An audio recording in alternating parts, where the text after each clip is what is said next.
하나, 둘. 같이 사진 한번 찍으시죠 오늘. 네, 그러니까 받으신 다들 선생님들 다 나오셔서 나오셔서 죄송하지만 네, 한번 나오시면 감사하겠습니다. 같이 한번 찍으시죠. 네. 아니요, 여기 심사위원만. 이렇게 그동안 아주 김인호 선생님 오셨죠. 예. 김인호 선생님. 이제 은퇴하시는 이 심사에서. 이리 오십시오. 네, 이리 오셔 가운데로 이리 오세요. 그거 아니 네 분만 찍고. 아니, 아니 네 분만 우선 먼저 찍고. 아닙니다. 뭐. 그럼 사진 많이 찍어요. 알았습니다. 선생님 여기서 촬영하겠습니다. 하나, 둘. 한 번 더 찍을게요. 그리고 사모님들 나왔으면 좋겠어요. 하나, 같이. 둘. 다 나오세요. 사모님들. 어디 갔어요? 우리 건강. 예, 사모님 나오세요. 나오셨죠. 넌 누가 오셨나? 예. 이거 정말 역사들이 10년을 이 일을 하셨는데 사모님이 하지 말라고 좀 못했어요. 보시죠, 보시죠. 예. 옆에 쓰십시오. 옆에 쓰십시오. 아이고야. 얼굴이 너무 편하시죠? 잠시만요. 김민재 대해서 얼굴이 싹 달라져. 뭐라고? 어떡하라고? 아니 같이 있으니까 좋아. 좋다고? 아까 회색 배경이 좋은데. 회색 배경으로 해 그래. 진하게 할까요? 네, 진하게. 여기 앞에 얼음 버려가지고 여기 뭔가 꽃이 있어야지. 아까 꽃 다 어디 갔습니까? 네. 회색. 꽃을 줘야지. 예, 꽃. 이거 사모님께 드세요. 됐냐? 자, 가겠습니다. 하나, 둘. 한 번 더 쓸게요. 하나, 둘. 예, 됐습니다. 선생님.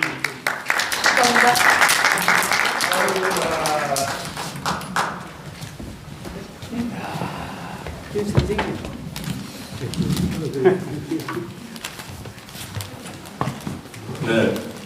그러면 해곡 최순상 심사위원을 대표해서 이연보 선생님께서 수상자를 발표해 주시겠습니다.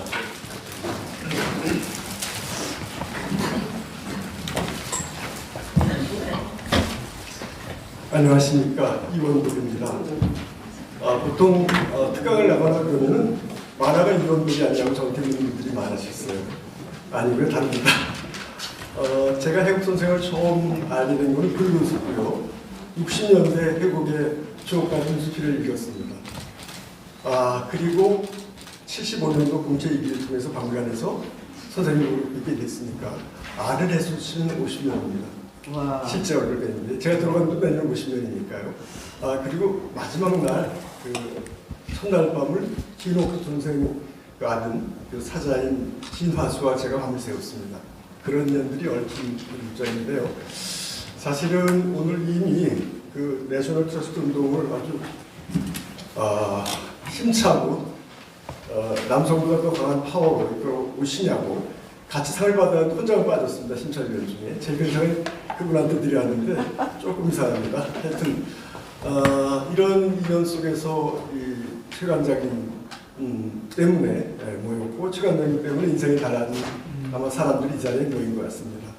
아까 이미 우리 그 대표께서 얘기하신 것처럼 상 받을 충분한 이유에 대해서는 말씀하셨지만 제가 조금 부연해서 한두 말씀 올릴까 합니다. 이건 제 얘기가 아니고 모임에서 나온 사실은 최순우 상이 만 8년 됐죠. 올해가 이제 5회니까 2년 비엔날레입니다. 1회부터 제가 외람 때의 제일 젊은 나이로 맡게 됐습니다. 지금 그 김원영 선생을 포함해서 처음엔 6명이었는데 지난번에 한 분이 더 들어와서 7이 됐습니다. 제가 막내였는데 지금 막내를 면하게 되긴 했어요. 우리 문화유산 보존을 위해 애정 어린 글을 통하여 전문의를 비롯하여 대중과도 소통함으로써 해곡 최순우 선생의 뜻과 정신을 훌륭히 계승하셨습니다. 이에 해곡 최순우 상을 수여하는 바입니다. 2024년 12월 14일 재단법인 내셔널 트러스트 문화유산기금 이사장 김홍남 축하드립니다.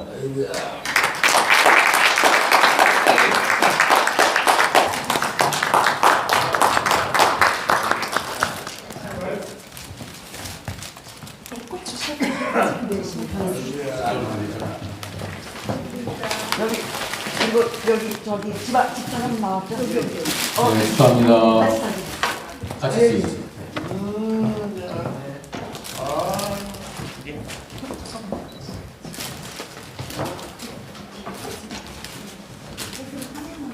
그것도 한 봉지는 우리 와이프한테 주시게.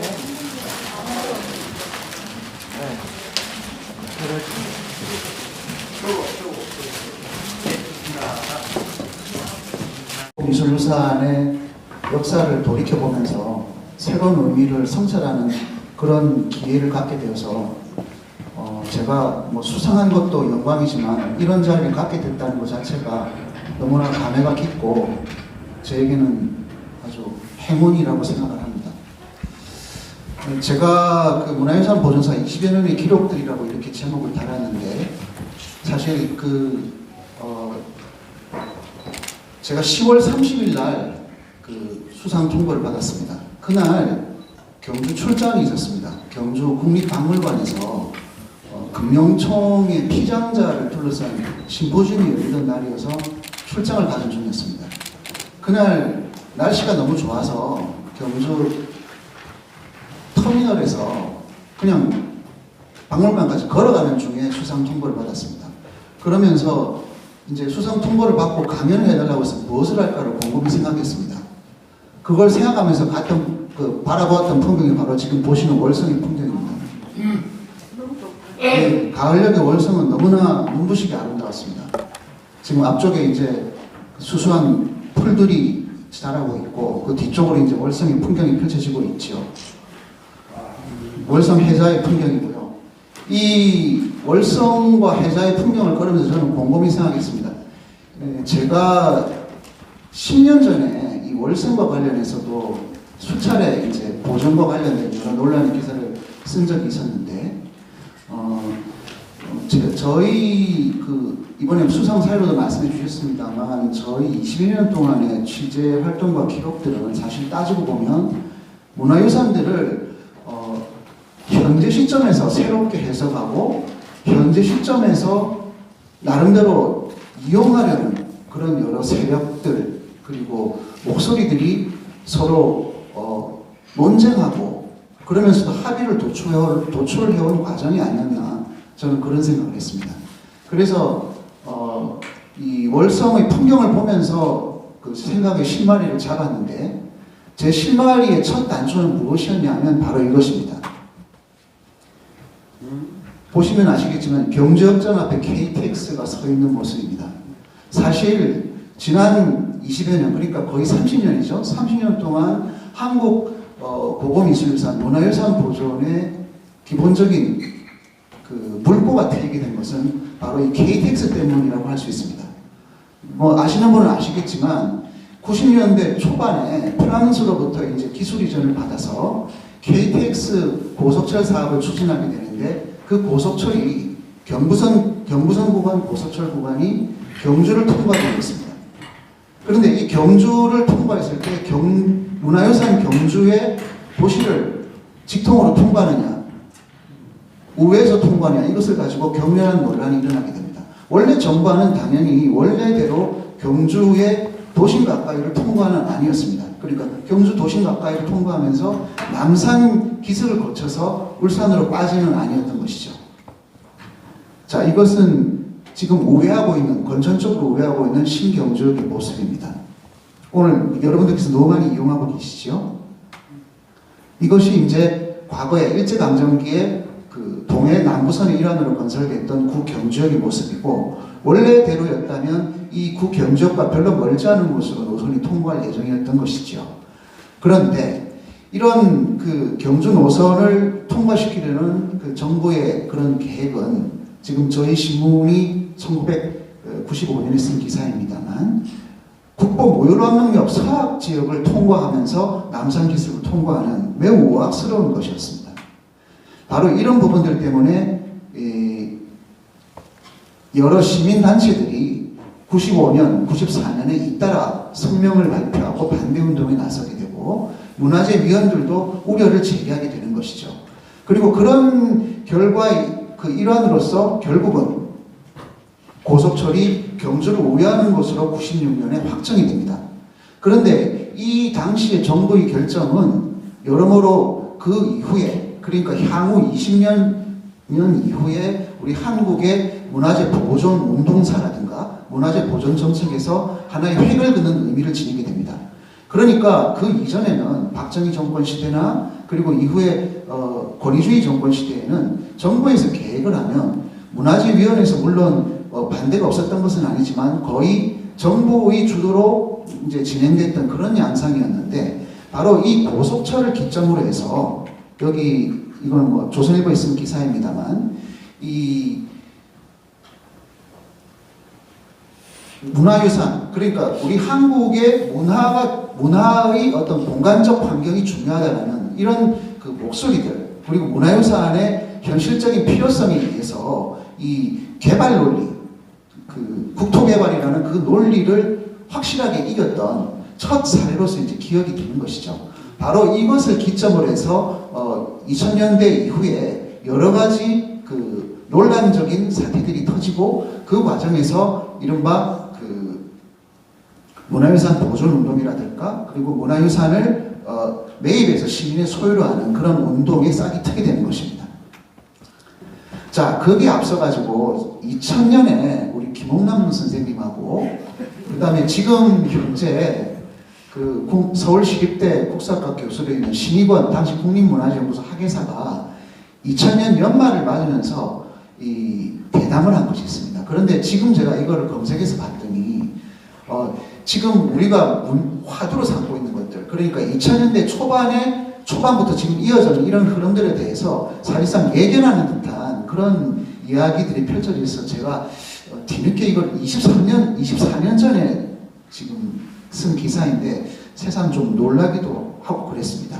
이 기사를 보면 좀 거꾸로 되어 있긴 합니다만 그 시민 좀 할 수 있습니까? 할 수 있어요. 제가 할 줄을 몰라서 죄송합니다.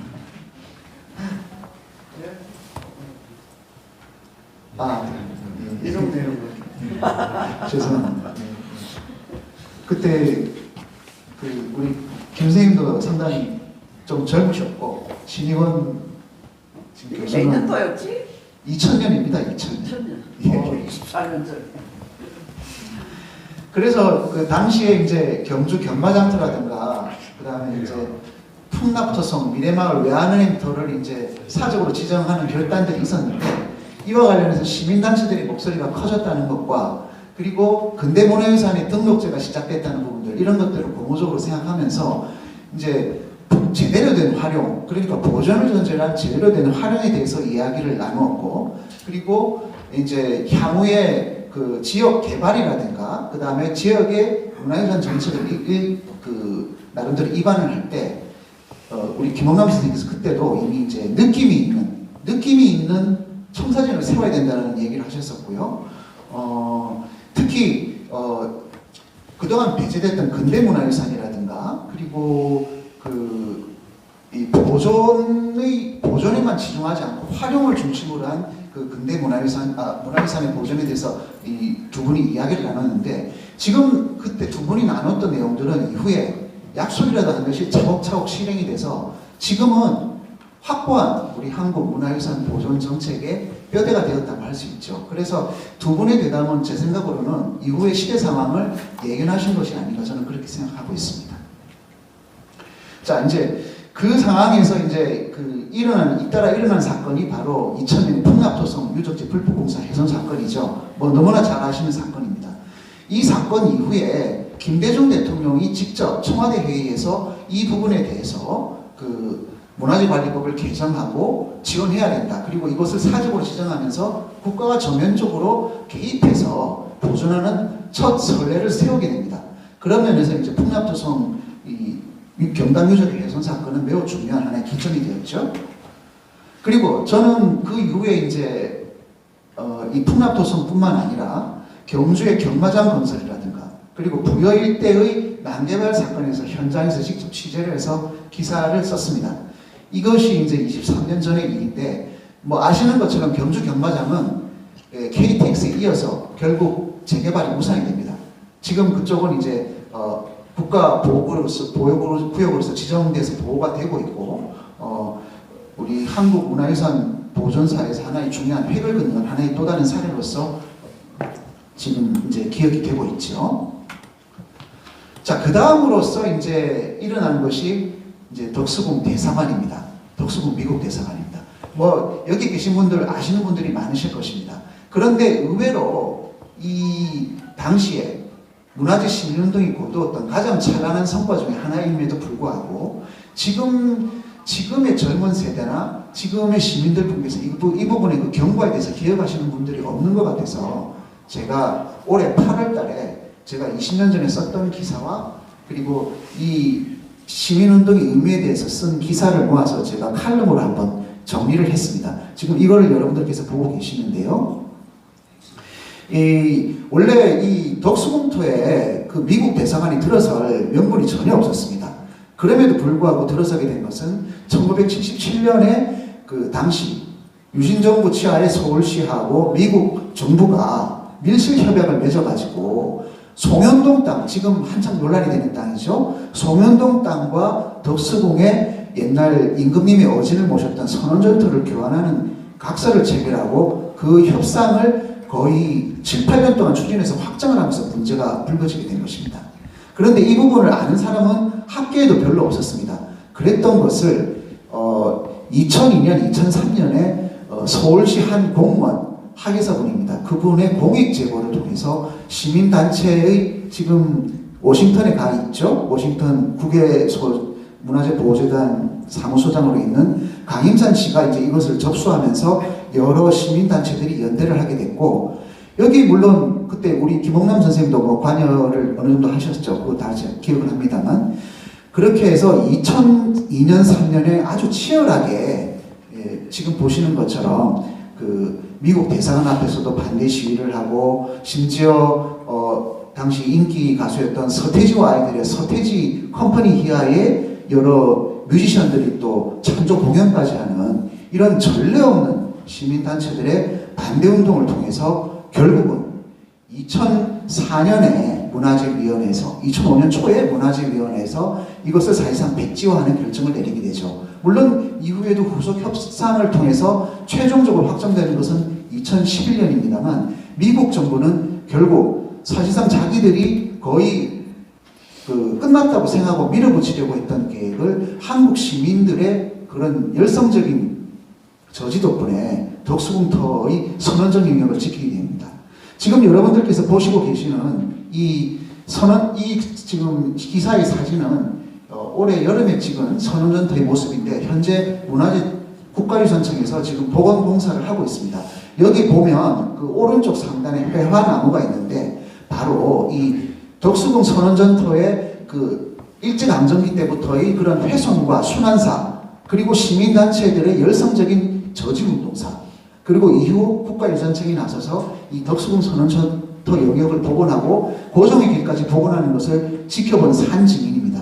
앞으로도 여러분들께서 이쪽에 가시면 꼭 이 회화나무를 꼭 지켜보시고 마음에 두었으면 하는 바람을 가져봅니다. 지금 현재 그래서 선언전터 영역은 문화재 시민운동의 성지가 아닌가, 저는 그렇게 생각하고 있습니다. 이거는 제가 바로 직접 찍은 사진 파일인데, 보시는 것처럼 이렇게 회화나무가 옆쪽에 복원현장 옆에서 오롯이 자리를 지키고 있습니다. 자, 다음으로 대두된 것이 바로 사실 저희 기자인생에서 상당히 중요한 기점이 된 제2석굴암 반대운동입니다. 그 논란의 시작은 사실 저는 어떻게 생각하냐면, 2002년 11월 달에 제가 지금 21년 전에 돌아가셨던 사원 이종학 선생님한테 자료를 받아서 석굴암 전실 복원이 잘못됐다라는 단독 기사를 저희 한겨레 지면에 일면 톱으로 실었습니다. 그때 이 석굴암이 1960년대에 여러 문화재 전문가들의 그 말씀을 듣고 복원이 됐으나 실제로는 이 애초에 잘못된 고증이었다라는 것을 입증하는 그런 그 고증 자료를 가지고 이제 처음 석굴암 논란의 불씨를 만들었다고 생각을 합니다. 그리고 여기에 이어서 2002년, 2003년에 이제 제2석굴암 논란이 치열하게 전개가 되죠. 여러분들께서 아시는 것처럼 불국사 쪽하고 그 다음에 국가유산청 쪽이 사실상 암묵적으로 서로 이렇게 밀착되어서 문화재 전문가들에게 제대로 알지도 않고 예상까지 가장 유력한 증거로 남아있기 때문에 지금 현재 우리에게 존재하는 것이고 그것의 보존과 활용 자체가 또 다르게 새로운 역사를 생성하면서 지금 우리의 현실을 재구성합니다. 그렇기 때문에 문화유산은 그냥 보존한다고 해서 그 자체로 마침표를 짓는 종결되는 것이 결코 아니라는 것을 저는 2-3일 동안의 그 취재 과정 속에서 절실히 배웠고 그리고 지금 현재 우리 현실을 교정하고 앞으로의 미래도 교정할 것이기 때문에 그 부분에 대해서 계속 각인하고 저는 더군다나 이것을 기록하는 기자이기 때문에 이것을 항상 염두에 두고 과거를 항상 상기시키고 미래를 향해서 나아가는 그런 하나의 계기를 저희 기사를 통해서 계속 마련해 나가겠다는 점을 분명히 여러분들께 다짐하고 또 다짐하고자 합니다. 감사합니다.